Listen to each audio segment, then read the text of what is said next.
ምንጊዜም ሚዲያ የዕለቱ ጉዳይ ከመጽሐፍት ገበታ ከአድማጮች መድረክ መስታወት የቅዳሜ ወጎችና የተወልደ እንግዳ መደበኛ ዝግጅቶቻችን ናቸው። 703 475 6309 ስልካችን ምንጊዜም ሚዲያ @gmail.com የኢሜል አድራሻችን ነው። ሰብስክራይብ በማድረግ ቤተሰብ ይሁኑ። ምንጊዜም ኢትዮጵያ።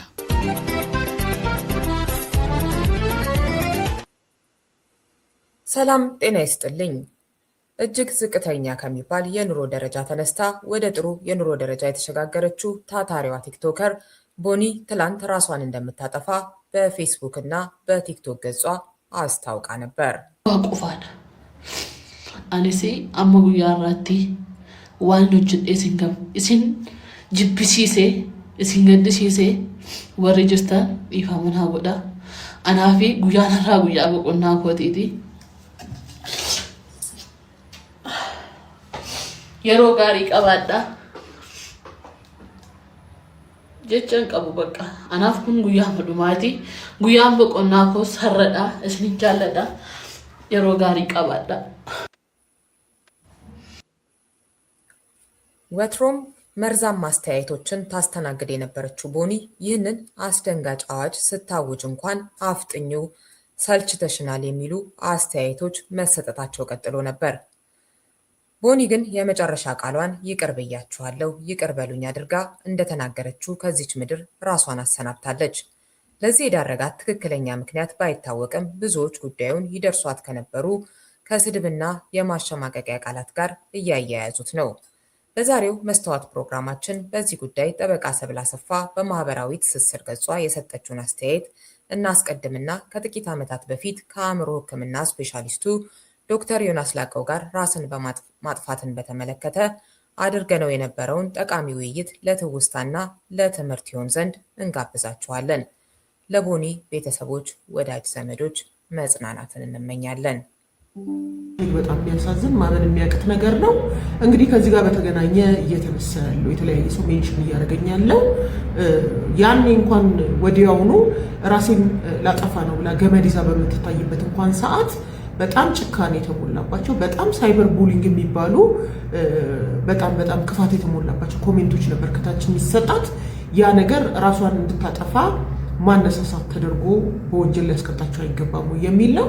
እንግዲህ ከዚህ ጋር በተገናኘ መታወቅ ያለበት ነገር የኢትዮጵያ ሕግ ሱሳይድን በተመለከተ ራስን ማጥፋትን በተመለከተ ራስን ለማጥፋት በሞከረው ሰው ላይ የሚመጣ የወንጀል ኃላፊነት የለም። በሌላ በኩል ግን ራሷን አሁን እንዳጠፋችው በሁኔታችን አይነት ሰው ራሱን ሲያጠፋ ራሷን ያጠፋችው በእነሱ ኮሜንት በተለያየ መንገድ ሲደርስባት በነበረው የጥላቻ ንግግር ቦዲ ሼሚንግ ምክንያት ነው የሚባል ቢሆንና ይሄ ከተረጋገጠ ግን በኢፌዴሪ ወንጀል ሕግ አንቀጽ 542 መሰረት እስከ 5 ዓመት ሊያሳስር የሚችል ወንጀል መሆኑን ማወቅ ይገባል። ቢያንስ አንድ ሰው ራሴን ሊያጠፋ ነው ሲል እንደዛ እስከ ገመድ መያዝ ስትደርስ እህታችን የት ነች ያለችው ብሎ ለመርዳት ርብርብ ከማድረግ በዘለለ ጭራሽ እንደዚህ አይነት ሰውን በተስፋ መቁረጥ ስሜት ውስጥ ያሉትን ወጣቶች የበለጠ ራሳቸውን እንዲጠሉ ተስፋ እንዲቆርጡ የሚያደርግ ነገር መናገር እጅግ በጣም አሳፋሪ ሊያስጠይቅም የሚገባው እንደሆነ እሙን ነው። ግን ይሄ ነገር በትክክል ራሷን ለማጥፋቷ መነሻ ነበሩ የሚለውን ማየት ይገባል። በሌላ በኩል የእህታችን ቦኒን አካውንት እና ኮንቴንቶች ለማየት ሞክሬያለሁ። በጣም ሰፊ ሳይበር ቡሊንግ የሚፈጸምባት ቦዲ ሼሚንግ አካላቷን ማንነቷን መነሻ እየተደረገ እጅግ በጣም አጥንት የሚሰብሩ ስድቦችና የጥላቻ ንግግሮች ስታስተናግድ የቆየች ልጅ ናት ልጅቷ። በተወሰነ መልኩ ኮሜንቷንም የዘጋችባቸውን ፖስቶች አይቻለሁ እና ምንም አይነት ተጽዕኖ የለውም ሳይሆን በምን መንገድ ቀጥታ ከራሷን ማጥፋቷ ጋር ይገናኛል የሚለው ብዙ ምርመራ የሚጠይቅ ነው ማለት ነው። በሌላ በኩል ሳይበር ቡሊንግ እነኚህ በሰዎች ኮሜንት ስር እየገቡ ላይቭ በሚወጡ እንዲሁ ለማደግ የሚሞክሩ ወጣቶችን በጣም ቶክሲክ መርዛማ በሆኑ ኮሜንቶችና ንግግሮች ቅስም የሚሰብሩ ራሳቸውን እንዲጠሉ የሚያደርጉ በሶሻል ሚዲያ እንዳይቀጥሉ የሚያደርጉ ሰዎች በቀጥታ ተጠያቂ የሚሆኑበት ሳይበር ቡሊንግን የተመለከተ በቂ ሕግ ሀገራችን የላትም። እዚህ ላይ ሊሰራበት ይገባል። ከዛ ባሻገር ግን ማናችንም ሴቶች በተለይ ወደ ማህበራዊ ሚዲያ ስንመጡ እከሌ ከከሌ ሳይሄድ ሁላችንም ከፍተኛ የሆነ ስድብ፣ ቦዲ ሼሚንግ እና ማንጠብቀው ለኛ የማይገባን አይነት ነገር ይደርስብናል። ያ ግን ሊያስቆመን በራሳችን ተስፋ ሊያስቆርጠን አይገባም። ወደ ህዝብ ስትመጡ ፖዚቲቭ ብቻ ሳይሆን ኔጌቲቭ ኮሜንቶችም አሉ። በጣም አድካሚ በሚሆንበት ሰዓት እረፍት አድርጎ መመለስም ይቻላል። ዶክተር ዮናስ ግብዣን ተቀበለ ስለተገኘ በጣም አመሰግናለሁ። እኔም በጣም ደስ ብሎኛል ስላየሁሽ ርዕዮት። እሺ እስኪ ሰዎች ለምን ራሳቸውን ያጠፋሉ ከሚለውን ጀምርና ከተለያዩ መንስኤዎች አንጻር የጻፍከውንም የማህበራዊ ትስስር ገጽ ላይ ሳይ ነበር፣ እስኪ አካፍለን። እሺ የመጀመሪያው ነገር 95% በላይ የሚሆኑት ሰዎች ራሳቸውን የሚያጠፉት ከአእምሮ ህመም ጋር የተያያዘ ነው። ይህም ከማጥፋታቸው ቀደም ብሎ ያሉበትን የአእምሮ ሁኔታ ስናይ ከፍተኛ የሆነ ጭንቀት፣ ከፍተኛ የሆነ ተስፋ መቁረጥ፣ ከዛ በኋላ ከፍተኛ የሆነ ሀዘን ውስጥ ሲሆኑ ነው ራሳቸውን የሚያጠፉት። አማኑኤል ሆስፒታል በምሰራበት ጊዜ ብዙ ራሳቸውን ለማጥፋት ሞክረው ከዛ ወደ ሕክምና የመጡ ሰዎችን አናግሬያለሁ እና ከመሞከራቸው በፊት በቃ ነገሮች ሁሉ ጭልም ብሎባቸው ከባድ ስነልቦናዊ ስቃይ ውስጥ ሆነው ነው ራሳቸውን ለማጥፋት የሚገፋፉት። ይሄ እንግዲህ በግለሰብ ደረጃ ያለው፣ እንደ ሀገር ወይም ደግሞ ሰፋ ባለመልኩ እንደ ማህበረሰብ ስንመለከት የተለያዩ ሰዎች ራሳቸውን እንዲያጠፉ የሚያደርጉ ሁኔታዎች አሉ። የተለያዩ የጽንሰ ሀሳብ እንትኖችን ይዘን ልንመለከት እንችላለን። ለምሳሌ አሁን የማህበረሰብ ጥናት አጥኚዎችን ጽንሰ ሀሳቦች ብንመለከት አንዳንድ ሰዎች በመስዋዕትነት ራሳቸውን ሊያጠፉ ይችላሉ። ይሄ እንግዲህ ጃፓን ውስጥ ካሚካዚ ፓይለቶች የሚባሉት በቃ ዴዲንግ የሆነ ሚሽን ነው ይዘው የሚሄዱት፣ ከዛ ራሳቸውን ያጠፋሉ። በሀገራችንም ለምሳሌ አፄ ቴዎድሮስ ራሳቸውን ያጠፉት ራስን መስዋዕት ከማድረግ አንጻር ነው ማለት ነው። ሌላኛው ማህበረሰብ ውጥንቅጥ በሚፈጠርበት ጊዜ፣ የኑሮ ውድነት ሲኖር፣ መሰደድ ሲመጣ፣ የተለያዩ የማህበረሰብ ችግሮች ሲፈጠሩ ሰዎች ራሳቸውን የማጥፋት እድላቸው ከፍ ይላል። ይሄ እንግዲህ በማህበረሰብ አኖሚ የሚባለው ነው። ስለዚህ እነዚህ አይነት ሁኔታዎች ሶሻል ሰፖርትን እንዲላላ ያደርጋሉ። ማህበረሰቡን እንደ ማህበረሰብ የያዙ የማይታዩ ክሮች አሉ። እነሱ ሲላሉ እንትን ሲሉ ሰዎች እንግዲህ ራሳቸውን ለማጥፋት ሊገፋፉ ይችላሉ።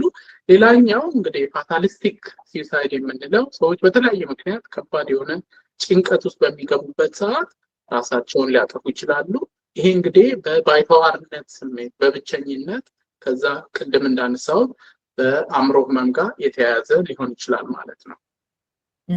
የትኞቹስ የህብረተሰብ ክፍሎች ይበልጥ ተጋላጭ ናቸው ልንል እንችላለን? ከጾታ፣ ከእድሜ አንጻር እነዚህ ነገሮች ደግሞ ከሀገር ሀገር ይለያያሉ ወይ? እሱን ደግሞ እስኪ ጥቂት በለን። እሺ በሀገራችን በብዛት የምንሰማው ሰዎች በወጣትነት እድሜ ላይ ያሉ ሰዎች ራሳቸውን ሲያጠፉ፣ ከዛ ትንሽ ከፍ ሲል በጉልምስና እድሜ ላይ ነው ያለው። ይሄ ግን በዜና በሶሻል ሚዲያም ሆነ በዋናው ሚዲያ የምንሰማው አጠቃላይ ራሳቸውን የሚያጠፉ ሰዎችን የሚወክል ቁጥር ነው ብዬ አልወስደውም። ስለዚህ አሃዙ ከዚህም ከፍ ያለ ነው። በሀገራችን እንግዲህ ራስ ማጥፋት ታቡ ነው። ሰዎች በግልጽ አያወሩም። ቤተሰብ ቢሞትብን ራሱን አጥፍቶ ነው ብለን ለመናገር እናፍራለን። ሰውም አይጠይቅም።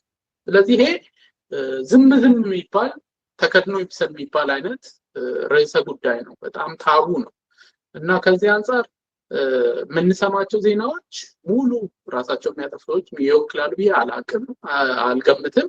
ግን በዓለም አቀፍ ደረጃ እድሜ ከፍ ሲል ወንዶች በተለይ ከ55 ዓመት በላይ ከፍ ሲሉ፣ ሴቶች ከ45 ዓመት በላይ ራስ የማጥፋት እድላቸው ከፍ ይላል።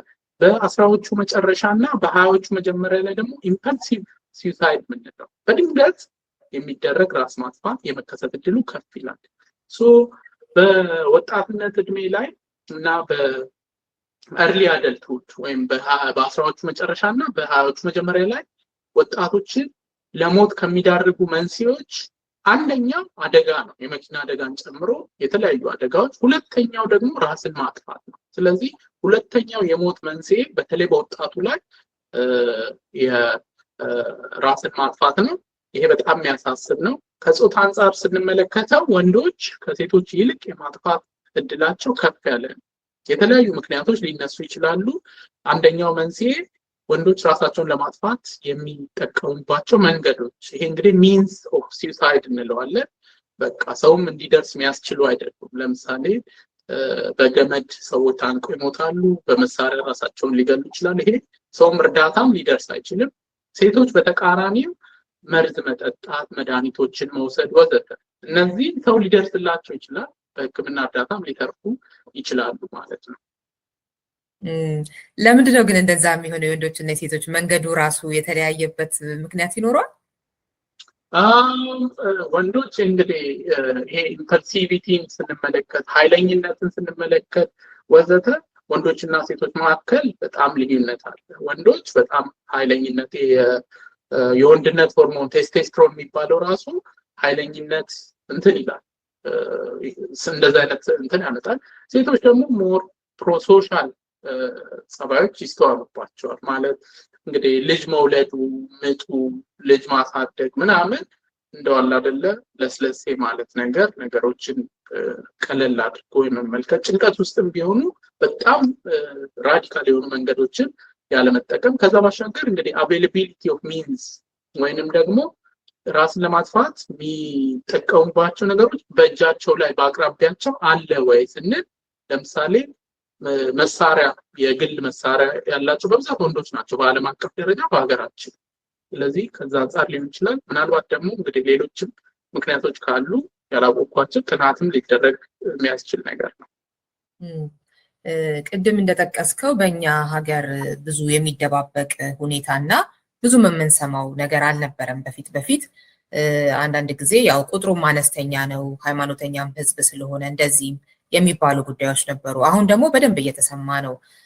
ጭራሽ በቀደም ዕለት ራሴን ላጠፋ ነው ብሎ ራሱን ስላጠፋውም ሰው እንደዚሁ ያው ሶሻል ሚዲያ ላይ ያየነው ነው እና እንደዚህ አይነት ነገሮች እየታዩ እየተሰሙ ነው። በፊት ማህበራዊ ሚዲያው ካለመስፋፋቱ ጋራ ተያይዞ አሁን የማህበራዊ ሚዲያ መስፋፋት እንድናይ አድርጎን ነው ወይስ ቅድም የጠቀስካቸው አይነት ዓለም አቀፋዊና ሀገራዊ አስጨናቂ ሁኔታዎች እነሱ የፈጠሩት ነው? ምንድን ነው ያንተ ግምገማ? በዓለማችን እንግዲህ በየአመቱ የሚሞቱት ራሳቸውን በማጥፋት የሚሞቱት ሰዎች ከ800,000 በላይ ናቸው። 800,000 በጦርነት በዓለም አቀፍ ደረጃ 800,000 ሰው በአመት ብዙ አመታት ላይ አይሞትም። ስለዚህ በጦርነት ከሚሞተው በላይ በአደጋ ከሚሞተው በላይ የበለጠ ቁጥር ሰዎች በራስ ማጥፋት ነው የሚሞቱት። በሀገራችን የተሰሩ ጥናቶች የሚያሳዩት በአመት እስከ 8,000 ሰዎች ራሳቸውን በማጥፋት ህይወታቸውን እንደሚያልፍ ጥናቶች ያሳያሉ። ይሄ ማለት በእያንዳንዱ ቀን 21 ሰው ራሱን ያጠፋል ማለት እና ይሄ በጣም የሚያስደነግጥ ቁጥር ነው እና መደንገጥ አለብን ሁላችንም። አሁን ሚዲያ ላይ የሚታወቁ ሰዎች፣ ማህበራዊ ሚዲያ ላይ የለጠፉ ሰዎች ሲኖሩ ሰዎች በጣም ሾክድ ሆነዋል። ግን አሁን ያ ድርጊት ሚዲያ ላይ ከወጣም በኋላ ባሉት ቀናት በእያንዳንዱ ቀን 21 ሰዎች ራሳቸውን ያጠፋሉ። ብዙ ጊዜ እንደ ምሳሌነት የምጠቅሰው ነገር አውሮፕላን ለምሳሌ ሲከሰከስ አንድ ፖይንት በጣም የሚያስደነግጥ ዜና ነው። እዛ ውስጥ እንግዲህ ልጆች ይኖራሉ፣ ወላጆች ይኖራሉ፣ ታዳጊዎች ይኖራሉ ወዘተ እና አንድ አውሮፕላን አንድ ቦይንግ ሲከሰከስና ሰዎች ሲሞቱ ቦይንግ እንትኑ ትልቅ ብዙ ኢንቨስትመንት የወጣበት ነው። ግን ለአውሮፕላኑ ነው የምናዝነው የምንደነግጠው ብዬ አልገምትም። የምናዝነው ለሰዎች ነው። ድንገት ወጥተው ለቀሩ ሰዎች፣ ድንገት ቤተሰባቸው ላይ ሀዘን ከባድ ጥላ የሚፈጥር አሟሟት የሞቱ ሰዎች ናቸው። ስለዚህ በሀገራችን እንግዲህ በየአመቱ 25 ቦይንግ ይከሰከሳል እንደማለት ነው ራስ በማጥፋት ምክንያት። ግን ይሄን ቁጥር እየገባን ወይም ደግሞ እንደሚገባ ያክል ትኩረት እየሰጠ ነው አይደለም። ስለዚህ አሁን ጨምሯል የሚባለው አንቺ እንዳነሳሽው የማህበራዊ ሚዲያ ዜናዎች ቶሎ ከአንድ ጫፍ ወደ ጫፍ እንዲደርስ ያደርጋሉ እንጂ በየጥጉ አሁን ለምሳሌ እኔ ሐኪም ስለሆንኩኝ የሐኪሞችን አውቃለሁ። ሐኪም ሆኖ ራሳቸውን ያጠፉ ሰዎች አሉ። በጣም በሚያሳዝን ሁኔታ መወዳቸውን ሰዎች ራሳቸውን አጥፍተው አጥቻቸዋል። እኔ እንግዲህ ሐኪም ስለሆንኩ ነው ይሄንን ማውቀው። ግን ለምሳሌ አንቺ ጋዜጠኛ ስለሆንሽ ምናልባት በጋዜጠኝነት ዙሪያ የምታውቂያቸው ሰዎች ይኖራሉ። ይሄን ፕሮግራም ደግሞ የሚመለከቱ እንግዲህ ኢንጂነር የሆኑ ሰዎች አሉ። በእነሱ አካባቢ ኢንጂነሮች ሆነው ራሳቸውን ያጠፉ ሰዎች አሉ። ነጋዴዎች ሆነው ንግድ ስራ ውስጥ የሰሩ ራሳቸውን ያጠፉ ሰዎች አሉ። እና ሁላችንም በየራሳችን እንትን ውስጥ ስላለን ነው እንጂ ቁጥሮቹ ወጥተው እንትን ብንል በጣም በጣም የሚያስደነግጥ ነው። እያደረግነውም ያለው ይሄንን ችግር አድሬስ ለማድረግ በጣም ይቀረናል እና ከእንቅልፋችን ገና የተነሳን አይመስለኝም።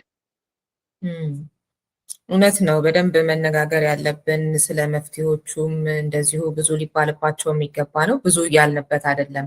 እንደው ምልክቶቹስ ምንድን ናቸው? የሚያሳዩቸው ራሳቸውን የሚያጠፉ ሰዎች በአብዛኛው ያሳዩቸዋል የሚባሉ ምልክቶች ምንድን ናቸው? የመጀመሪያው እንግዲህ ጭንቀት ከዲፕሬሽን ሌሎች የሚያምሩ ህመሞች ጋር ተያይዞ ከባድ የሆነ መከፋት ይኖራቸዋል። ከዛ በኋላ ቀስ በቀስ ለሞት ሀሳብ ይመጣል። ብዙዎቻችን ኧረ በሞት ይሻላል ብለን እናውቃለን። ከዚህ ኑሮስ እንደው ምናምን እንላለን ለአፋችን። አንዳንድ ሰዎች ግን ከዚህ አልፈው ወደ የምር ማሰብ ይጀምራሉ። ስለዚህ ለአፍ ወይም ደግሞ አንዳንድ ጊዜ ውጣ ውረድ የህይወት እንትን ሲያጋጥመን ከምንለው ከፍ እያለ ከዛ በኋላ እቅድ ያወጣሉ። እቅድ ሲያወጡ የሚያስደነግጥ ነው። ከዛ ሙከራ አቴምፕት እንለዋለን። ከዛ በኋላ እንግዲህ ይሄ ሲሪየስ ደረጃ ላይ ደርሷል ማለት ነው። የመጀመሪያው የጭንቀትና የመከፋት ምልክቶች ሲኖሩ ይሄ የመጀመሪያው ሂንት ነው ለሁላችንም።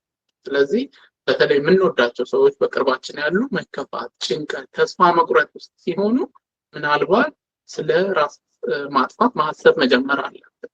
እዚህ ጋር ግን የህክምና ተማሪዎችን ሳስተምር የአእምሮ ህክምና ሳይኪያትሪ ላይ እንግዲህ ቶፕ ፕራዮሪቲ የምንለው አንደኛ ቅድሚያ የሚሰጠው ነገር አንድ ሰው ራስ ማጥፋት መከላከል ነው። ስለዚህ ማንኛውም ታካሚ ሲመጣ እንጠይቃለን፣ ራስ ለማጥፋት ታስባለህ ወይ? እንደዚህ አይነት ሀሳብ ይመጣልሃል ወይ? ሞክረህ ታውቃለህ ወይ ብለን እንጠይቃለን። ለአብዛኛው ሰው ለህክምና ተማሪዎች ጭምር ያስተዋልኩት ነገር ምንድን ነው? ይሄንን ስጠይቅ ሰውየው እንዴት ነው ሀሳብ ባስጀምረውስ ወይም ደግሞ ራስን የማጥፋት ዘሩን እየዘራው ቢሆንስ በመጠየቄ ብለው ይፈራሉ። ስለዚህ ጉዳዩ በጣም ሴንሲቲቭ ነው፣ ለመጠየቅ ያስፈራል። እኔ እንግዲህ የአእምሮ ህክምና ስፔሻላይዝ ስላደረግኩኝ በዛ የስልጠና ሂደት ውስጥ ነው እኔ ራሱ እየለመድኩት እየገባኝ ጥቅሙን እንትን ያልኩኝ። አሁን ማንኛውንም ሰው ለመጠየቅ አልቸገርም። ግን ሌሎች ሰዎች ይፈራሉ። የቤተሰብም ለምሳሌ ተስፋ የመቁረጥ ንግግር እየተናገረ ከሆነ ራስ ለማጥፋት ታስባለህ ወይ ብለው ለመጠየቅ ይፈራሉ። ይሄ እንግዲህ ፍርሃቱ እኛ ሀገር ብቻ ወይም ኢትዮጵያ ውስጥ ብቻ ሳይሆን በዓለም አቀፍ ብዙ ሰዎች ይፈራሉ። ይሄን ድረስ ሳነሳ ሰውየው በገፋፋውስ ብለው ያስባሉ። ስለዚህ ጥናት ተሰርቷል። በጣም ኤክስቴንሲቭሊ የተጠና ነገር ነው እና በጥናቱ መሰረት ምንድነው አንድ ሰው ቀደም ብሎ ለማጥፋት ካላሰበ ልክ እኛ ስንጠይቀው ሊጀምር አይችልም። ለምሳሌ አሁን ርዕዮት ራስ ለማጥፋት ካላሰብሽ እንዴት ነው ራስሽን ለማጥፋት አስበሻል እንዴ ብዬ ስጠይቅሽ ልትጀምሪ አትችይም። ከዛ በፊት ከሌለሽ ሀሳቡ ግን እያሰብሽበት ከሆነ እንደውም ጭንቀትሽን ስትነግሪኝ ስተነፍሺ ቀለል ይልሻል። ይሄ የመጀመሪያው ስቴጅ ነው ማለት ነው። ሶ እንግዲህ በዋናነት ኤርሊ ሳይንስ የምንላቸው የጭንቀት የመከፋት ተስፋ የመቁረጥ ነገሮች ሲኖሩ ምናልባት የአእምሮ ህመም ሊሆን ይችላል ብለን ማሰብ ያስፈልጋል።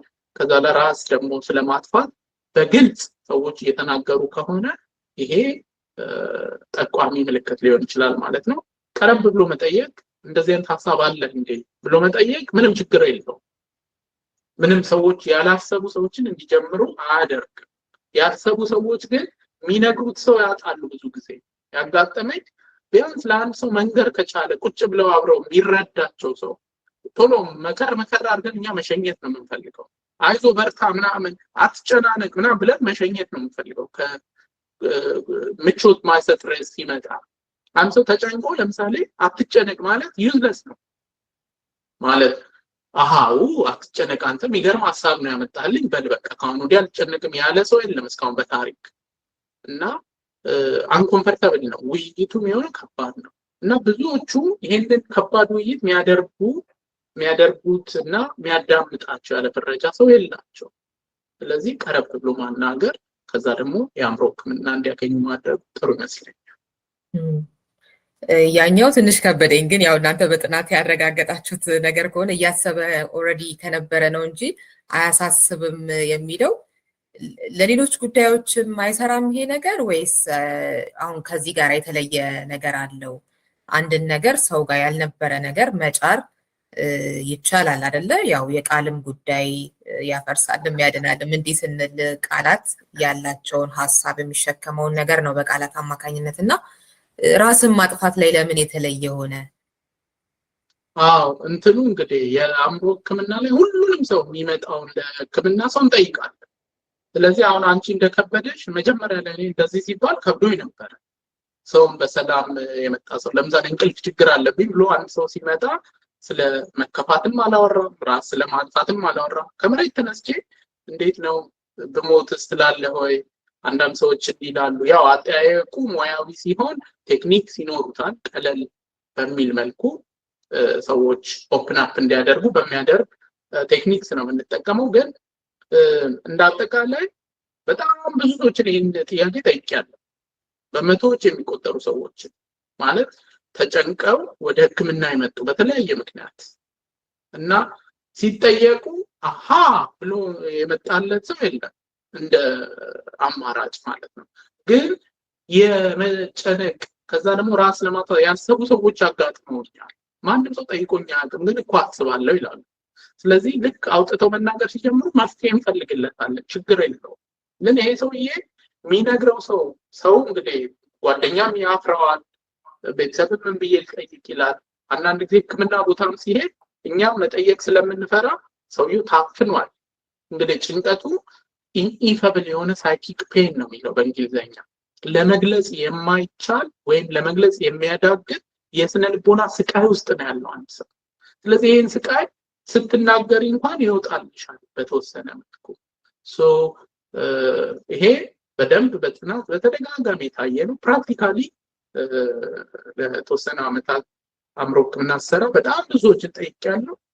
ጭንቀት ውስጥ ያሉ ሰዎች ሲናገሩ እንደውም ይቀላቸዋል። ጭንቀት ውስጥ ያልነበሩ ሰዎች ግን አይጀምሩም ይሄንን ሀሳብ። በቀደምም እንደዚሁ ራሱን ካጠፋው ልጅ ጋር በተያያዘ የሚነሱ ሀሳቦች ነበሩና እዚህ ጋር ለአንሳው እናንተ መልስ ብትሰጥበት ደስ ይለኛል። ስለ ዲፕሬሽን በደንብ መወራት ተጀመረ በሱ ምክንያት የዛን ቀን ትዝ ይልሃል። እና ከዛ ደግሞ ሌሎች ሰዎች የሰጡት አስተያየት ነበረ። ሁሉንም ነገር ለምንድን ነው ከጭንቀት ጋር ምናምን የምናገናኘው? ያሉት ነገሮች በራሱ ይሄ ከኑሮ ውድነት ከምናምን ጋር የተያያዘው ነገር አንድ ሰው ምንም የአእምሮ ህመምተኛ መሆን ሳይጠበቅበት ራሱን እንዲያጠፋ የሚያስገድዱ ነገሮች አይደሉም ወይ ያሉት የሚለውን እና እሱን ነገር እንዴት ታየዋል? አዎ ልክ ነው። እነዚህን አስተያየቶች አይቻቸዋለሁ እና ብዙ ሰዎች ይህንን ስትሮንግሊ የሚያስቡ ሰዎች አሉ። ይሄ ምንድነው? የአእምሮ ህመምን ካለመረዳት። አንዳንድ ጊዜ አንድ ምሳሌ ከወሰድንና ምሳሌው ለብዙ አይነት አተረጓጎም ክፍት ነው የሚሆነው። ስለዚህ እንግዲህ በሳይንስ በሕክምና በአእምሮ ሕክምና የሚደረገው በጣም ብዙ ሰዎች ተመሳሳይ ምልክት ያላቸው ሰዎች ጥናት ተደርጎ መደምደሚያ ላይ ለመድረስ ያስችላል። አለበለዚያ ለምሳሌ እኔ ያው ነጋዴ ሆኜ ራሴን ለማጥፋት ባስብ ነጋዴዎችማ ራሳቸውን ያጠፋል ልትይ ትችላለሽ። ወይም ደግሞ እኔ እግር ኳስ ተጫዋች እንጂ ስሸነፍ እንዴት እንሸነፋለን ምናምን ብዬ ራሴን ለማጥፋት ላወራ እችላለሁ። ወይም እንደዛ ራሳቸውን ያጠፉ ሰዎች አሉ። እሷን ብቻ ካየ ኳስማ ለራስ ለማጥፋት ያጋልጣል ብለን ወደ መደምደሚያው ልንሄድ እንችላለን። ግን በሳይንሳዊ መንገድ ይህንን ነገር አድሬስ ለማድረግ ስንመለከተው ሰፊ ቁጥር ያለው ሰው እንትን ማድረግ ያስፈልጋል። በእርግጥ የኑሮ ውድነቱ ከዛ በኋላ ደግሞ ዲስፕሌስመንት መፈናቀሉ፣ የማህበራዊ ትስስራችን መላላቱ ወዘተ ትልቅ አሉታዊ ተጽዕኖ አላቸው። ነገር ግን እነሱ በራሳቸው አንድ ሰው እንዲህ እንዲወስን እንደማያደርጉ ማሳየው ደግሞ በጣም ብዙ ሰዎች የሚበሉትን ማጥተው ራሳቸውን አያጠፉም። እና የሰው ልጅ ካለን በጣም ትልቅ መግፍኤ ይሄ ጸባያችንን እንግዲህ በእንግሊዝኛው ሞቲቬሽን የሚባለው የሚገፋን ነገሮችን እንድናደርግ የሚገፋን አንደኛው የህይወት ሙጥኝታ ነው። አለማየሁ ገላጋይ ነው ይህንን ቃል የተረጎመው። በእንግሊዝኛው እንግዲህ ኢሮስ ተብሎ የስነ ልቦና ጽንሰ ሀሳብ እንትን የሚሉ ሰዎች ኢሮስ ነው የሚሉት። ሁላችንም ውስጥ የህይወት ሙጥኝታ አለ። ለምሳሌ ወጣት የሆኑ ሰዎችን እርጅና ስንት ዓመት ላይ ነው ብትያቸው 60 ዓመት እርጅና ነው፣ እኔ እንደው በ65 ዓመቴ ብሞትም ምንም አይደለም ሊሉ ይችላሉ። የ60 ዓመት ሰው ደግሞ ብትጠይቂው 80 ነው የሚለው፣ የ80 ነው ብትጠይቂው 90 ይላል። እና ይሄ እንግዲህ ሰዎች በጥሩ ባልሆነ የህይወት ጉዞ ውስጥም እያለፉ ጤናቸው እክል እየገጠመው መንቀሳቀስ እያስቸገራቸው አካል ጉድለት እያለ ድህነት፣ ኑሮ ውድነት ወዘተ እያለ ይሄ የህይወት ሙጥኝታው በጣም ጉልበት ያለው ኃይል ነው። ስለዚህ ራስ ማጥፋት የሚባለው ከዚህ በተፈጥሮ ካለን የህይወት ሙጥኝታ አጌንስት እንድንሄድ የሚያደርገን ምን ቢሆን ነው ብለን ራሳችንን መጠየቅ፣ ከዛ በኋላ ሰዎቹ ደግሞ ያሉበትን ሁኔታ ለመረዳት ብንሞክር ወደ እንትኑ ያደርሰናል። አንዳንድ ጊዜ እንግዲህ በጣም ይሄ አቅላይ ነው እንትኑ ሪዳክሽኒስቲክ አፕሮች ነው። ስለዚህ በቂ ሰዎችን ማየት ሳይቻል ሲቀር አንድ ኬዝ አይቶ ወደ መደምደሚያ እንደዚህ የሚኬድ ከሆነ ትክክለኛውን ፒክቸር እንዳንረዳ የሚያደርገን ሁኔታ ሊሆን ይችላል። ከዚሁ ጋር በተያያዘ ይሄ እንግዲህ አሁን የተባለው አስተያየት ሳይኮሶሻል ስትረስ ሞዴል ይባላል በአእምሮ ህመም። ይሄ ማለት ምን ማለት ነው? የአእምሮ ህመም መንስኤው መጨናነቅ ነው። ለምሳሌ አሁን ሰምተሽ ሊሆን ይችላል፣ አንቺ የት እንዳደግሽ አላውቅም፣ እኔ ያደግኩበት ከተማ ውስጥ እሱ ፍቅረኛው ትታው ሄዳ እኮ ነው እንደዚህ አእምሮ የታመሙ የሚባል ሰው ነበረ። ከዛ ከሌላ ከተማ ደግሞ ሰዎችን ስጠይቅ እዛም ከተማ አለ ሌላ እንደዚህ የተባለ ሰው ፍቅረኛው እንዲወዳት ነበር፣ በፊት አብረው እዚህ ቦታ ነበር የሚዝናኑት፣ ከዛ ሄዱ እና በዛ ምክንያት ነው ይላሉ ሰዎች። ይሄ እንግዲህ ሳይኮሶሻል ስትረስ ሞዴል ነው። ግን ሳይንሳዊ በሆነ መልኩ ለማጥናት ለምሳሌ ይህንን እንዴት ነው ፍቅር ይዘው የተለያዩ ሰዎች አሉ፣ ሚሊዮን ሰዎች ኢትዮጵያ ውስጥ ስንቱ ሰው ወደ አእምሮ ህመም ሄዷል ብለሽ ታጠኛለሽ። ስለዚህ ከቁጥሩ አንጻር ስታይ ፍቅረኛው መሄዷና ለመሄዷ ላይሆን ይችላል፣ አናውቅም። እና አንደኛው መንገድ እሱ ነው። ሁለተኛው ደግሞ ለምሳሌ አእምሮ ህመም ካላቸው ሰዎች ውስጥ አንድ ሰው ሳይሆን በሺህ የሚቆጠሩ ሰዎችን ቃለ መጠይቅ እናደርግና እናንተ ይሄ ህመም የጀመራችሁ ከፍቅረኛችሁ ጋር ስትለያዩ ነው ወይ እንላቸዋለን። ከዛ ውስጥ እንግዲህ በጣም ብዙ ቁጥር ያለው ሰው በቃ ከፍቅረኛው ጋር ሲጣላ ከሆነ ምናልባት ወደዛ መደምደሚያ ልንደርሰን ይችላል። ኤኒዌይ እንግዲህ ችግሩን በትክክል ዲፋይን ማድረግ ካልቻለን መፍትሄውን በትክክል መፈለግ አንችልም እና ከአእምሮ ህመም ጋር በጣም የሚያያዝ ነገር ነው። ከማጥፋታቸው በፊት ከባድ የሆነ ጭንቀት፣ ከባድ የሆነ ተስፋ መቁረጥ ውስጥ ያሉት ሰዎች ስለዚህ እሱን አድሬስ ለማድረግ መስራት ያስፈልጋል። እሱን አሁን አንተ ሙያህ ነው፣ እንዴት ትሪት እንደሚደረግ ታውቀዋለህ። በእኛ ሀገር ሁኔታ ደግሞ ወደ አእምሮ ሐኪም ጋር መሄድ እንደዚህ ብዙ አልተለመደም። እንደገና አክሰሱም ራሱ የሌለባቸው በርካታ አካባቢዎች አሉና እርስ በእርሳችንስ ምንድነው ማድረግ የምንችለው? የአእምሮ ሕክምና ጋራ ፈቃደኛ ከሆነ ወይም ከሆነች ከመውሰድም ሌላ ሌሎች መከላከል የምንችልባቸው መርዳት የምንችልባቸው ምን አይነት መንገዶች አሉ የሚለውን ደግሞ እስኪ ንገረን። እሺ፣ የመጀመሪያው እንግዲህ የአኗኗራችን እኛ በጣም በጋራ ነው የምንኖረው፣ እንደ ምዕራባውያን አይደለም። ምዕራብ ዓለም ላይ ሰዎች በጣም ኢንዲቪጁዋሊስቲክ ናቸው። በቃ ሁሉም የራሴ ስፔስ ነው የሚለው። ሊፍት ውስጥ አጋጥሞሽ ከሆነ ፈረንጆች ለምሳሌ አንቺ ሊፍት ውስጥ ያለሽ ካዩ አይ ይለፍ አንቺ ሂጂ በሚቀጥለው እመጣለሁ ነው የሚሉት። አንድ ታክሲ ከሌላ ሰው ጋር ሼር አድርጎ ለመሄድ በቃ ይጨንቃቸዋል። ሁሉም የራሱን ስፔስ። ከዛ ይሄ እንግዲህ በቤተሰብም ደረጃ ትስስሩ በጣም የላላ ነው። እናትና ልጅ ሳያወሩ ረጅም ጊዜ ሊቆዩ ይችላሉ። ጎረቤትሽ ምን አይነት ሰው እንደሆነ ላታውቂ ትችያለሽ ወዘተ። ከዚህ አንጻር ስናየው የኛ በጋራ የመኖር እንትናችን እሴቶቻችን በጣም ጥሩ ናቸው። ጎረቤት አሁን እየቀነሰ ነው እንጂ አብሮ ቡና መጠጣት፣ ችግርን መወያየት፣ ከዛ በኋላ ደግሞ ሲቸገርም ሰው አለውልህ የሚል ዘመድ፣ አለውልህ የሚል ጓደኛ፣ ጎረቤት ወዘተ እነዚህ በጣም ጥሩ ናቸው። አሁን ግን ሶሻል ሚዲያው ትንሽ የለወጠን በጣም ኢንዲቪጁዋሊስቲክ እንድንሆን ያደረገን ይመስለኛል። እና ሶሻል ሚዲያ ላይ እንግዲህ የውሸት ወዳጅነት ነው ያለው። በጣም ኢንተርኮኔክትድ የሆነን ይመስለናል፣ ግን ከላይ ነው እንዳለ። ለምሳሌ ቢቸግረኝ በጣም ብዙ ሺህ ጓደኛ አለኝ ፌስቡክ ላይ፣ ስንት ሰው ጋር ደውላለሁ ብዬ እያሰብኩ ነበር ባለፈው። ከ4-5 ሰው በላይ ልደውል አልችልም ብቸገር ቢጨንቅ ማወራው ሰው። ግን እነዚህ እንግዲህ ጓደኛ ተብሎ በጣም ብዙ ሰዓት ሁላችንም እዚህ ላይ የምናጠፋው እና ይሄ የሶሻል ሚዲያው ነገር በጣም እንትን ያለው ይመስለኛል፣ አሉታዊ ተጽዕኖ ያለው ይመስለኛል። ሌላኛው እንግዲህ በሀገራችን ብዙ ጊዜ ሰዎች ችግራቸውን መስማት አንፈልግም። በቃ ይጨንቀናል። ስለሚጨንቀን ቶሎ ዝም ማስባል ነው። በቃ ዝም በል እንደማለት ነው የምናደርጋቸው ድርጊቶች። በአፋችን አንላቸው፣ ግን ለምሳሌ አንድ የምንወደው ሰው የቤተሰቡን አባላቱ ሀዘን ስንሄድ ማልቀስ ከጀመር በቃ ይዞ በቃ እግዚአብሔር ያለው አይቀርም ምናምን ብለን ቶሎ በቃ ዝም በል ማለት ነው። በአማርኛ ሲተረጎም ይሄ ያው እንግዲህ ምን ይደረጋል ምናምን። ከዛ ይልቅ የሚሻለው ግን እሱ መሄዱ ምን አጎደለብህ ብለን ብንጠይቀው ከዛ እሱ ያጎደለበትን ቢነግረን ወይንም ደግሞ ምንድነው በጣም ትዝ የሚል ጥሩ ትዝታ አሳለፍከው ብለን እንዲያወጣ እድሉን ብንሰጠው ነው ፋሲሊቴትድ የሚሆንልን። ጭንቀትም ላይ ስንመጣ ተመሳሳይ ነው።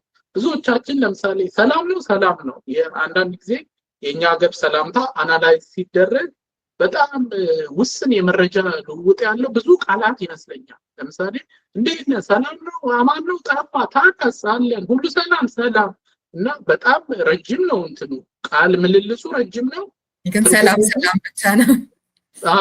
እና ኮንቴንቱ እንትን ነው። ከዛ ባሻገር ደግሞ አይ ደህና አይደለሁም የሚለው ሰው ስንት ሰው ነው? ብዙዎቻችን የውስጣችንን በውስጣችን ደህና ነኝ፣ አይ ሰላም ነው ምናምን ብለን እንሄዳለን። በጣም ብዙ ሰዎች ለምሳሌ ራስ ካጠፉ በኋላ ብዙ ሰው ይደነቃል፣ ያዝናል፣ ይገረማል። ትናንት እንደዚህ ብሎኝ ይላሉ ሰዎች። ስለዚህ ሰዎች ስሜታቸውን አውጥተው እንዲናገሩ እንትን አንልም። ራሳችንም ደግሞ በውስጥ የመያዝ ነገር አለ። ይሄ እንግዲህ ከአስተዳደጋችንም ምናምን ጋር ይያያዛል። ለምሳሌ አሁን ኢትዮጵያ ውስጥ በጣም ይሄ አምባገነን የሚባል የልጅ አስተዳደግ ነው ያለው እና 4 አይነት የልጅ አስተዳደጎች አሉ። በጣም ከባድ የሚባለው አምባገነን የልጅ አስተዳደግ ነው። ይሄ ይሄ ልጅ አስተዳደግ ምን ማለት ነው? ልጅን ለምሳሌ እየገረፉ ጥያቄ ጠይቁና ከዛ ልክ ሲመልስ ጭራሽ መልስልኛለህ ብሎ ደግመዋል አባትየው። ወይንም ደግሞ ጠግቧል በቃ መልስም አይመልስም ተብሎ ይገረፍ። ከዛ ሲያለቅስ ዋጥ አተብሎ እንደገና ደግሞ እንዲውጥ ይደረጋል። ይሄ በጣም አስቸጋሪ ነገር ነው። ስለዚህ ህፃናቱ ላይ ምን አይነት እንትን እየፈጠርን ነው? ማልቀስም ስተት ነው። ተከፍቼ ራሱ አንድ ሰው ከተገረፈ እንግዲህ ማልቀስ አለበት ይሄን ገምተው፣ ግን እንዲያለቅስ ራሱ አይፈቀድለትም። ስለዚህ ሰዎች ከፍ ስንል በተለይ ወንድ ልጅ ደግሞ አያለቅስም ይባላል። ከዛ ወንድ ሆኖ አንድ ሰው ዲፕረስድ ሲሆን ሲጨንቀው ሴቶች እንኳን ታወራለች። ወንዶች ግን በቃ ለማውራትም እናፍራለን። ብናወራም ጓደኛም ወይ ቀልድብናል፣ ሙድ ይዝብናል፣ ወይ እንደዚህ ሴፍም ነው ብለን አናስብ። እነዚህ እንግዲህ ለመስራት እንትን ኤሪያስ ይመስሉኛል። እኔ እንደውም መጀመሪያ አካባቢ ሳይለመድ ብዙ ሾዎች እንደዚህ ወንዶች ማልቀስ የመጀመሪያ አካባቢ የነበሩት ሾዎች ላይ እንደዚህ አይነት ነገር ሲታይ በጥሩ ጎንዱ የማስበው ነበር። ምክንያቱም እንዳልከው ወንድ አያለቅስም ነው የሚባለው በእኛ ሀገር። ስለዚህ ማልቀስን እንደ ደካማነት እንደዚህ ስለሚታይ የሚያሳድረው ተጽዕኖ አለ ስሜትን ከመግለጽ አንጻር እና የሎሬት ጸጋዬ ገብረመድህንም ግጥም አለ ወንድ ብቻውን ነው የሚያለቅስ የሚል እና አሁን እንደዚህ ሳይ በቃ አይ ጥሩ ነው የሆነ አይነት ለውጥ አለ ማለት ነው ምናምን እላለሁኝ እንደዚህ ስሜትን የመግለጽ እና እንደው ሌላ ደግሞ ጥያቄ ስጠይቅህ ይሄ ካለመናገር ጋር ተያይዞ ከጾታም ከተለያየ እንደየሁኔታችን ይለያያል። ከባህልም አንጻር ይሄ የድብቅነቱ ከአንዱ ማህበረሰብ ወደ ሌላው ማህበረሰብ እና ቢነገርስ እንደው ለውጥ አለው የሚለውን ነገር ደግሞ በተለይ ከሶሻል ሚዲያ ጋር አያይዘ ያነሳው ቆንጆ ነጥብ አለና ጓደኛ ይመስልሃል በጣም በብዙ ሺህ የሚቆጠር ምናምን፣ ግን ደግሞ እንዳልከው እኛስ እናወራለን ወይ ቢሰማን የሆነ አይነት መጥፎ ነገር ሌላውስ ደግሞ ይመልስልናል ወይ አይነቱ ነገር ሲታሰብ ደግሞ በጣም አናሳ ይመስለኛል። እና ከዛ ሌላ አንድ መፍትሄ ካለማስገኘት ሌላ ራሱ ሶሻል ሚዲያው ራሱ የሚፈጥረውስ የሚታዩት ነገሮች በጣም አሉታዊ ነገሮቹ የጭካኔ ተግባራትን ራሱ እያስፋፋ ነው ብዬ አስባለሁ። ምክንያቱም ኖርማል እያደረገብን እና ራስን ከማጥፋትም ጋር በተያያዘ ደግሞ እንደዚህ የሚበዙ ጭንቀቶችን የመስማቱ ነገር ወሬዎቹ ይሄ ኮንስፓይሬሲ ቲዮሪው ምናምኑ እሱስ ነገር ያለው ምን ይመስላል የሚለውን ደግሞ እስኪ ጥቂት በለን። የሶሻል ሚዲያው እንግዲህ ስጋትና እድልን ጎን ለጎን ነው ይዘው የመጣው። እንዳልሽው ለምሳሌ ራስ ለማጥፋት እንዴት ነው ማጥፋት ሚል አለ ሶሻል ሚዲያ ላይ እንደሱ አይነት ሳይቶች አሉ። ከዛ ባሻገር ግን ለምሳሌ አሁን አንዳንድ ሰዎች በጣም ከባድ የሆኑ ምስሎችን ይለቃሉ፣ ከባድ የሆነ መልእክት ያስተላልፋሉ ወዘተ። ይሄ እንግዲህ ሰዎች ፍሪ ቲንከርስ ናቸው፣ በነፃነት ነው የሚያደርጉት። ህጉ ቀስ እያለ ነው ሰዎች እንትን የሚሉት ላይ የሚደርስባቸው። ይሄ እንግዲህ በሶሻል ሚዲያውም ታይቷል። በሶሻል ሚዲያው እንግዲህ ኋላም ቀስ እያለም ቢሆን አሁን ለምሳሌ ቫዮለንት የሆነ ግራፊክስ ያለው ነገር መልቀቅ አይቻልም። ሪስትሪክት ያደርገዋል፣ ስዕሉን ይሸፍነዋል። ከዛ ተደጋጋሚ እንደሱ አይነት ነገሮች ካሉ ማገድም ሪስትሪክት የማድረግ እንደሱ አይነት እንትኖች አሉ። ኤኒዌይ ሰዎች እንግዲህ ሶሻል ሚዲያው ቀስ እያለ ነው የሚከተለው። ሰዎች ግን እንደዚህ ለጥፈው ያውቃሉ በፊት።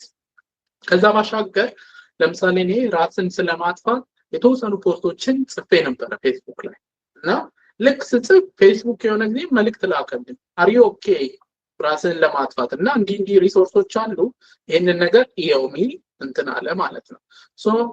ለሌሎች ሰዎችም ተመሳሳይ አይነት እድልም በተመሳሳይ ሰዓትም ደግሞ አደጋም ስጋትም ይዞ ነው የሚመጣው። ብዙ አሉታዊ ተጽዕኖ አሉት ሶሻል ሚዲያ ማለት ነው።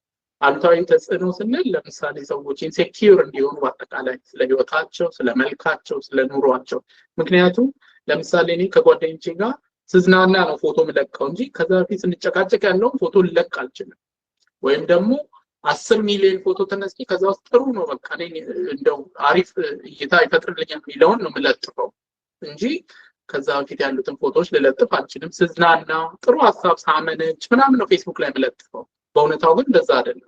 ሁሉም ሰው ኢንሴኪዩር እንዲሆን ለራሱ ህይወት በቃ ደስ እንዳይለው የሚያደርግ ፕላትፎርም ነው።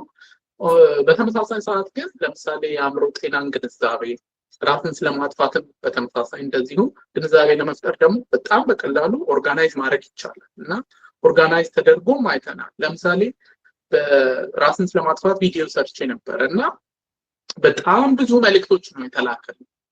ብዙ ሰዎች እንደዚህ ራሴን ለማጥፋት አስባለሁ ወይም እንደዚህ አይነት ምልክት ሰው ጓደኛዬ ለቤተሰብ ላይ አይቻል እና ምን ላድርግ ሲባል ከዛ በኋላ ወደ መፍትሄው ደግሞ የተመካከርን እንዴት ህክምና ማድረግ እንደሚቻል በግለሰብም ደረጃ እንዴት ማገዝ እንደሚቻልም ሶሻል ሚዲያውን ራሱ በጥሩ ሳይድም ልንጠቀም እንችላለን።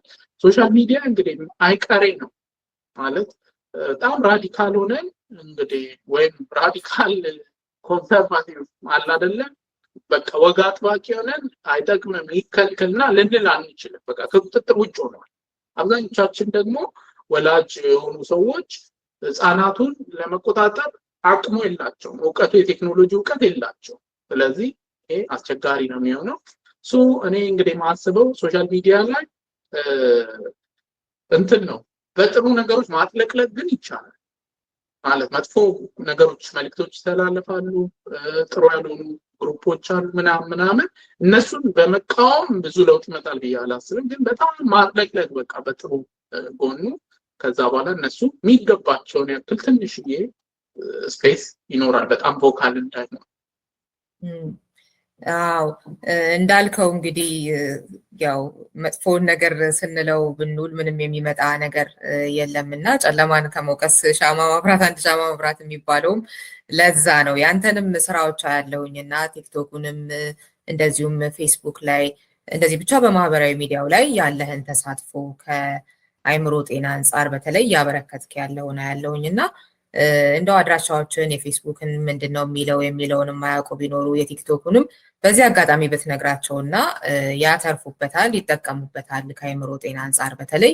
ስለዚህ ስለሱም ጥቂት ብትለን ደስ ይለኛል።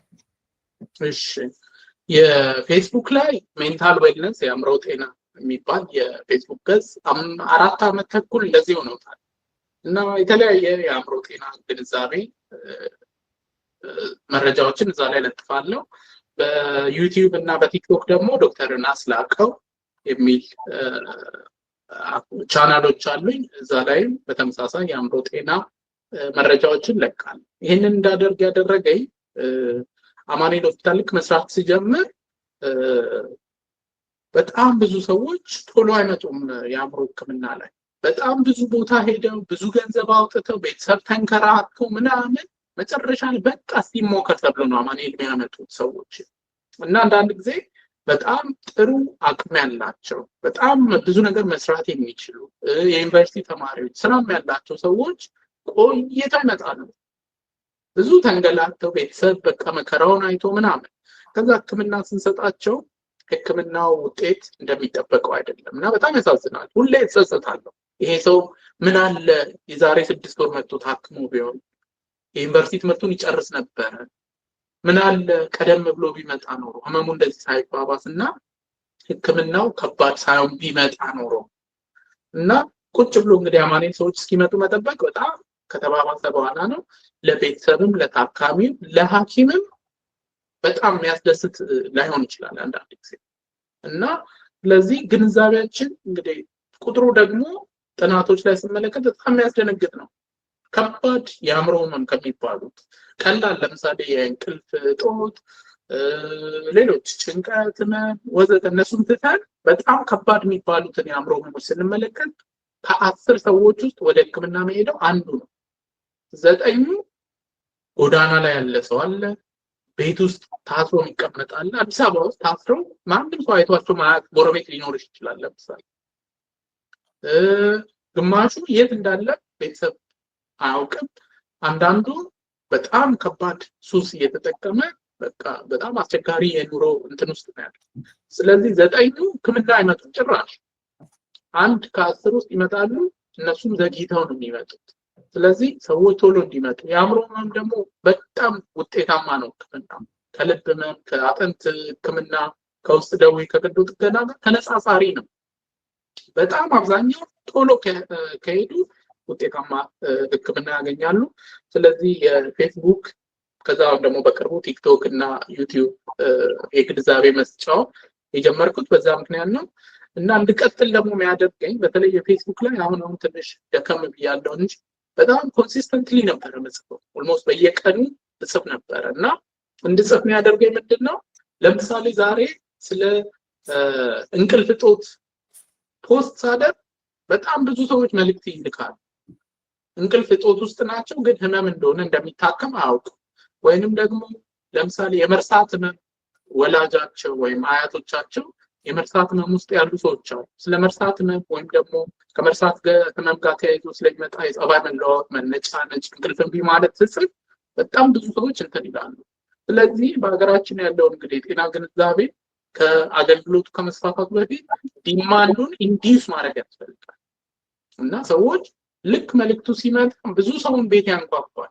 በጣም ብዙ ሰዎች ለምሳሌ ወንድ ልጃቸው ኦቲዝም እያለበት አይ ወንድ ልጅ ባክህ አሁን ቀስ ብሎ ነው የሚፈታው ተብሎ ቤት ይቀመጣል። 3 ዓመት 4 ዓመት ወንድ ችግር የለውም ቀስ ብሎ ይፈታል ይባላል። ከዛ ምልክቶቹን ግን እዛ ላይ ሲጻፍ ሰዎች አሃ ይላል ይነቃል። ሶ ኤኒዌይ በዚህ አይነት መልኩ እንግዲህ ሰዎች ወደ ሕክምና የጠቆምኳቸው ሰዎች ሕክምና አግኝተው መፍትሄ አግኝተው ሳያቸው ይሄ ኮንሲስተንትሊ ስራውን እንድሰራ አድርጎኛል ማለት ነው። አንድ ጽሁፍ ትዝ ይለኛል እንደውም ከአርነስት ሄሚንግዌይ ጋር እያያዝክ የጻፍከውና እዛ ላይ ስነ ህይወታዊ የሆነ እያልክ ራስን የማጥፋትን ጉዳይ ያስቀመጥከው እንደዚህ አይነቶቹ ሲሆኑ ለምሳሌ ከቤተሰብ ጋር እንደዚህ የተያያዘ ነገር ተብሎ የሚጠቀሱ ነገሮች እነሱስ ምን አይነት መፍትሄ ይኖራቸዋል? እነሱም በምክር በሌላ ትሪትመንት እንደዚህ ሊድኑ ይችላሉ? ራስን ማጥፋት እንግዲህ ይሄ ሲሳይዳል ጂን ወይም ደግሞ ራስን የማጥፋት ዘረመል የሚባለውን ጥናት እንዲጀምር ያደረገው የኤርነስት ሄሚንግዌይ የኖቤል የስነ ጽሁፍ ሽልማት አሸናፊው የሱ ራሱን ማጥፋት ነው። በሰዓቱ እንግዲህ ባለቤቱ ራሱን አጥፍቷል ብላ ስላፈረች በቃ ሽጉጡ ባርቆባት ነው ምናምን አለች። ግን በኋላ ላይ ራሱን አጥፍቶ እንደሆነ ተነገረ። ከዛ ኤርነስት ሄሚንግዌይ አባቱ ራሱን አጥፍቷል። የኤርነስት ሄሚንግዌይ አጎት ራሱን አጥፍቷል። እሱ ራሱን አጥፍቷል። እና አንድ ቤተሰብ ላይ እንደዚህ ነገሩ እንትን ሲል ይሄ ነገር በተፈጥሮ የሚወረስ የሆነ አይነት ጄኔቲክ ኤሌመንት አለ ወይ የሚል ጥያቄ ፈጥሯል ማለት ነው። ሶ ራስ ማጥፋት እንግዲህ መጀመሪያ ስንጀምር ማህበረሰባዊ ጽንሰ ሀሳቦች ብለናል። ሰዎች በመስዋዕትነት የማህበረሰብ ትርምስ ሲፈጠር ወይም በባይተዋርነት ብለናል። እሱ ማህበረሰባዊ ምክንያት። ከዛ ደግሞ ስነ ልቦናዊና ስነ ህይወታዊ ማለት አብረን የምንፈጠረው አእምሮአችን ውስጥ ያሉ ንጥረ ቅመሞች የነሱ ባላንስ ወዘተ። ሶ ራስ ማጥፋት የምንለው ነገር እነዚህ ሁሉ ተደማምረው ፐርፌክት ስቶርም ሲመጣ ነው። አንድ ሰው ጭንቀት ቢኖርበትም ደግሞ የሚደግፉ ቤተሰቦች ካሉት ደህና ሊሆን ይችላል። ምናልባት ደግሞ የአእምሮ ንጥረ ቅመሞች ችግር ኖረውበት ሕክምና ካገኘ ሂል ቢ ኦኬ። አንዳንድ ሰዎች ግን ይሄ ችግር እያለ ላዩ ላይ ስነ ልቦናዊ ችግሮች ይኖራሉ። ማህበረሰባዊ ነገሮች ሲደማመሩ እና ባልጠበቁት ሰዓት ያ ሲከሰት ህይወት ከባድ ይሆንባቸዋል ማለት ነው። ሶ እንደ ኤርነስት ሄሚንግዌይ ያሉ ሰዎች እንግዲህ ሕክምናውን የኤርነስት ሄሚንግዌይ ልጅ አይ ቲንክ ማርጋሬት ሄሚንግዌይ ነው የምትባለው፣ እሷ የአእምሮ ሕክምና ታደርጋለች። ራስ ማጥፋት ሞክራ የአእምሮ ሕክምና ውስጥ ገብታለች።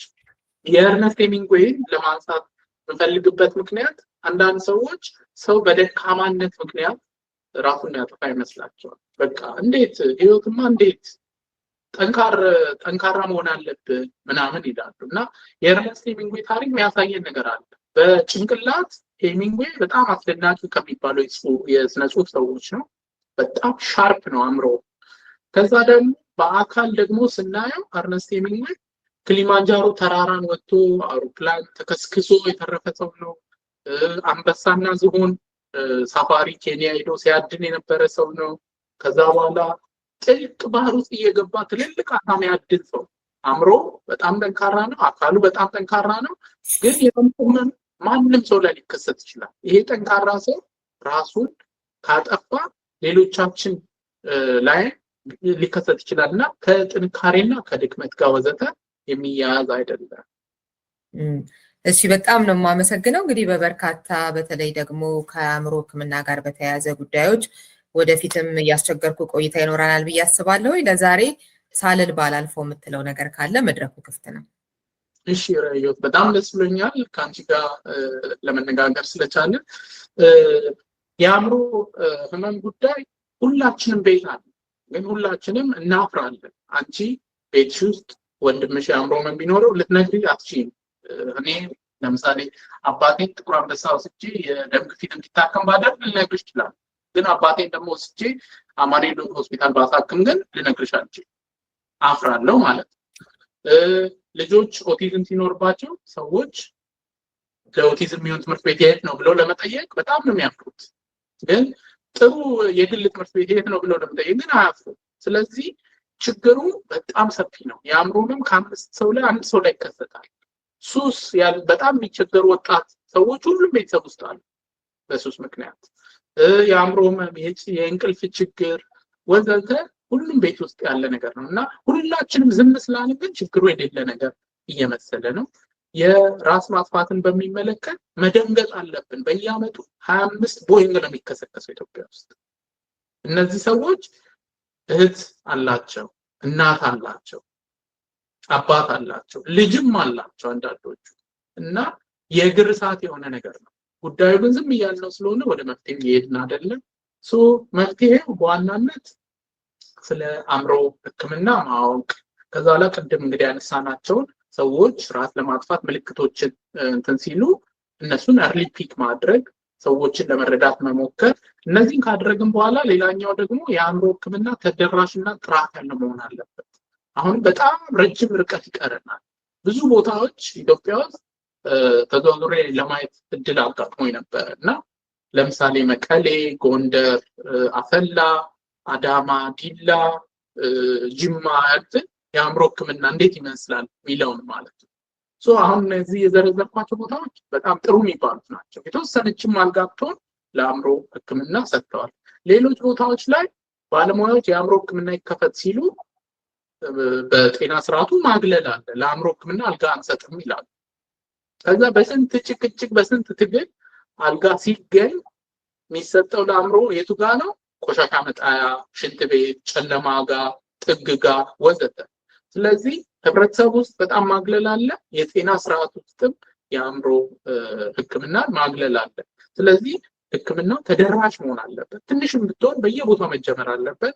ከዛ ጥራቱን ደግሞ ቀስ በቀስ ከፍ እንዲል ማድረግ ይቻላል። እዚህ ጋር በጣም ማመስገን የምፈልገው እና አርአያ የሆነ የሕክምና ተቋም ኢትዮጵያ ውስጥ ወራቤ ስፔሻላይዝድ ኮምፕሬሄንሲቭ ሆስፒታል ነው። ወራቤ በጣም የሚለይ ሆስፒታል ነው። ኢትዮጵያ ውስጥ ካሉ ብዙ እንግዲህ እኔ ሕክምና ውስጥ አለሁኝ ሆስፒታሎች ብዙዎችን አውቃለሁ። ወራቤ በጣም የሚለይ ሆስፒታል ነው። በጣም የተደራጀ ነው። በጣም የምርመራ መሳሪያዎች አሉት። ባለሙያ በደንብ ነው ያለው። ይሄ እንግዲህ የህብረተሰቡ ድጋፍ ከዛ በኋላ የሆስፒታሉ አመራሮች ቁርጠኝነት ነው ይህንን ያደረገው። አሁን ለዛሬ እንግዲህ ከአእምሮ ጤና አንጻር ወራቤ ሆስፒታል የሚለይበት አንደኛው ነገር ምንድን ነው? የአእምሮ ህክምና የመተኛ አልጋዎች ጥግ ላይ አይደሉም፣ ቆሻሻ መጣያ ጋር አይደሉም፣ ሽንት ቤት ጋር የሆስፒታሉ ሴንተር ላይ ነው ያደረጉት። የአእምሮ ህመም እንደማንኛውም ህክምና ሊታከም ይችላል። ምንም አይነት ማግለል የተለየ ኮንሲደሬሽን ማድረግ አያስፈልግም ብለው መሀል ላይ አድርገዋል። ከዛ ባሻገር ደግሞ ኮንቲኒየስሊ ለማሻሻል ሆስፒታሉን ጥረት ያደርጋሉ። ለምሳሌ አሁን በቅርቡ የሱስ ህክምና፣ የወንጀል ጋር የተያዘ አእምሮ ህክምና እያደረጉ ነው። እንግዲህ በጥሩ ጎኑ እንደዛ አለ። ግን በአጠቃላይ የአእምሮ ህክምና ጥራትና ተደራሽነት ላይ ብዙ ስራ ይጠይቀናል ብዬ አስባለሁ። ይህንን ፕሮግራም የምትከታተሉና ራስ ለማጥፋት ሀሳብ ያላችሁ ቤተሰባችሁ፣ ወዳጅ ጓደኛ ላይ እንደዚህ አይነት ምልክት ካያችሁ የሚታከም ነገር ነው እና ውጤታማ ህክምና አለው። በቅርብ ያለ የአእምሮ ሐኪም ጋር ሄዳችሁ ብትመካከሩ ጥሩ ነው ብዬ አስባለሁ። አመሰግናለሁ። እኔም በጣም አመሰግናለሁ። አድማጭ ተመልካቾቻችን ከዶክተር ዮናስ ላቀው ጋር የነበረኝ ቆይታ ይሄንን ይመስል ነበር። በሌላ ፕሮግራም ከሌላ እንግዳ ጋር ቆያችኋለሁ። ሰላም ሁኑ። ምንጊዜም ሚዲያ የዕለቱ ጉዳይ ከመጽሐፍት ገበታ፣ ከአድማጮች መድረክ መስታወት፣ የቅዳሜ ወጎችና የተወልደ እንግዳ መደበኛ ዝግጅቶቻችን ናቸው። 703 475 6309 ስልካችን፣ ምንጊዜም ሚዲያ @gmail.com የኢሜል አድራሻችን ነው። ሰብስክራይብ በማድረግ ቤተሰብ ይሁኑ። ምንጊዜም ኢትዮጵያ።